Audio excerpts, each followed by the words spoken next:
নোয়াখালীর বেগমগঞ্জে নুরুল ইসলাম কর্তৃক প্রবাসীর বাড়ি নির্মাণ কাজে বাধা, অবৈধ জবরদখল ও হামলার অভিযোগ এনে সংবাদ সম্মেলন অনুষ্ঠিত হয়েছে। শনিবার দুপুরে উপজেলার আলাইয়ারপুর ইউনিয়নের সুলতানপুর গ্রামের নিজ বাড়িতে প্রবাসী ফরহাদ ও ফারুকের পরিবার এ সংবাদ সম্মেলনের আয়োজন করেন। এ সময় প্রবাসীদের মা সুজিয়া খাতুন বলেন, আমার স্বামী নাই, 2 ছেলে আমেরিকা প্রবাসী, ছেলেদের বউ ও বাচ্চাদের নিয়ে আমি বাড়িতে থাকি। আমার ছোট ছেলে ফরহাদ দেশে থাকাকালীন সময় আমাদের প্রতিবেশী নুরুল ইসলামের বোন নূরনাহার বেগমের কাছ থেকে তাদের ওয়ারিশি সম্পত্তির 8% জমি ক্রয় করে, কিন্তু নুরুল ইসলাম নিজেদের নামে সাইনবোর্ড টাঙিয়ে অবৈধভাবে ওই জমি দখল করে আসছেন। আমরা আমাদের বাড়ির সীমানার প্রাচীর নির্মাণ করতে গেলে নুরুল ইসলাম বাধা দেয়। এসবের প্রতিকার চাইতে গেলে উল্টে আমাদের নারীদের উপর হামলা করতে আসে, অশ্লীল অঙ্গভঙ্গিতে গালমন্দ করেন। থানায় গিয়ে উল্টে আমাদের নামে মিথ্যা অভিযোগ নিয়ে হয়রানি করে আসছেন।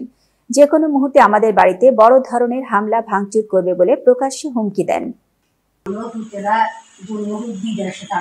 তারপরে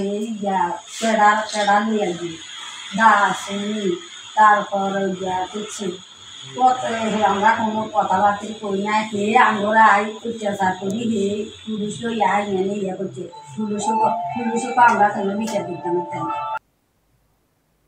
সুজিয়া খাতুন আরো বলেন, আমাদের বাড়িতে কোনো পুরুষ সদস্য না থাকায় নারী ও শিশুদের নিয়ে আতঙ্কের মধ্যে নিরাপত্তাহীনতায় আছি। আইন শৃঙ্খলা বাহিনী ও প্রশাসনের কাছে আমরা এর সুষ্ঠু বিচার দাবি করছি। আমরা কিনছি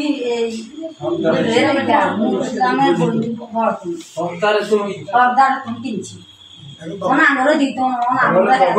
দখল দেয় না, হারা দিত না, ইসলামে আঙ্গুরে হরানি করতে চায়। আমরা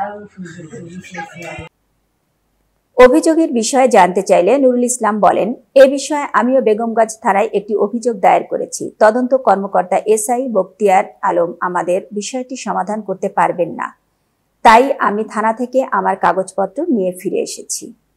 বখতিয়ার দারোগার কাছে আমার অভিযোগ যেটা, ওই অভিযোগটা আছে। বখতিয়ার দারোগার সাথে কত হয়েছে? আপনি তো বখতিয়ার দারোগার ওইখানে আর বসেন নাই। আপনি তো আমি বসনের কোন কাজ নয়, বখতিয়ার দারোগা তো ভাঙতে পারতো না, তো সুতরাং এটা আর বসি লাভ হইবে। বখতিয়ার দারোগার সাথে কত হয়েছে? উনি বলছে যে আপনার বিষয়টি আপনি কাগজপত্র নিয়ে গেছেন, আপনি বসতে বলি আর বসেন নাই। আমি সব কাগজপত্র দিয়েছি। বখতিয়ার দারোগা আমার কয় ওই উকিল দি মোসাবিদা করাইতে হেমিয়ার লগে 60 টাকা কয় 50,000, আর হেমিয়া কয় আমি উকিল কথা কইছি 25,000 লাগবে। আর সিনিয়র একজন আর জুনিয়র একজন যদি মুসাবিদা করাইছি আমার মাত্র 3,000 টাকা লাগবে। এখন কি কই মার বললাম, এগুলো কই একদিন দিতে আছে নি,